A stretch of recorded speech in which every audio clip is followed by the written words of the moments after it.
విశాఖ ప్రాంతానికి చెందిన అన్వేషి నా అన్వేషి పేరుతో యూట్యూబ్ ఛానల్ను ప్రారంభించారు. ప్రపంచంలో పలు దేశాల్లో టూర్లు వేస్తూ అక్కడ సంస్కృతి సాంప్రదాయాలు, ఆహారం, జీవన విధానాలు, వింతలు విడ్డూరాలు పంచుకుంటూ వచ్చారు.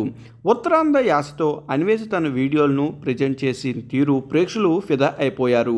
అతని యూట్యూబ్ ఛానల్, సోషల్ మీడియా ఖాతాకు కోట్ల ఫాలోవర్స్ ఉన్నారు. నెలకు 1,00,000 సంపాదిస్తూ తన సంపాదన తాలూకు వివరాలు పంచుకుంటూ ఉంటారు అన్వేషి. గత కొంతకాలంగా అన్వేషి వార్తలో నిలుస్తున్నారు.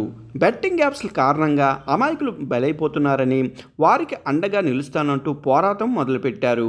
బెట్టింగ్ యాప్స్ను ప్రమోట్ చేస్తున్న సెలబ్రిటీలు, యూట్యూబర్లు టార్గెట్ చేస్తూ రోజుకొకరి బండారం గురించి బయట పెడుతున్నారు. లోకల్ బాయ్ నాని మొదలుకొని కమిడియన్ ఆలీ వరకు ఒక్కొక్కరి గురించి చెప్తూ వస్తున్నారు అన్వేషి. బెట్టింగ్ యాప్స్ను ప్రమోట్ చేసిన వారి వివరాలు చెప్తూ ఫాలోయింగ్ను, వ్యూస్ను పెంచుకుంటున్నారు. ఈ వీడియోకు వచ్చిన వ్యూస్తో పాటు లక్షల్లో సంపాదిస్తున్నారు. ఈ బెట్టింగ్ యాప్లపై తాను చేస్తున్న వీడియోలకు వచ్చిన డబ్బుని బెట్టింగ్ యాప్స్ వల్ల నష్టపోయిన వారికే ఇచ్చేస్తానని అనౌన్స్ చేశారు. ఈ వీడియో వల్ల దాదాపు 60 లక్షల వరకు వచ్చాయని, ఈ మొత్తం బాధితుల కుటుంబానికే చేరేలా చేస్తానని హామీ ఇచ్చారు. తాజాగా Bigg Boss contestant Deepthi Sunaina, Shanmukh Jaswanth గురించి వీడియో చేశారు నా అన్వేషి.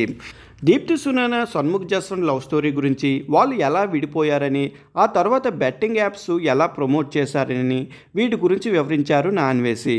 అంతేకాకుండా వారు ఎంత సంపాదించారు, ఎన్ని కార్లు కొన్నారు అనే విషయాన్ని కూడా తెలియజేశారు. మరి వీటిపై షణ్ముఖ్ జస్వంత్, దీప్తి సునేనా ఎలా రియాక్ట్ అవుతారో చూడాలి మరి.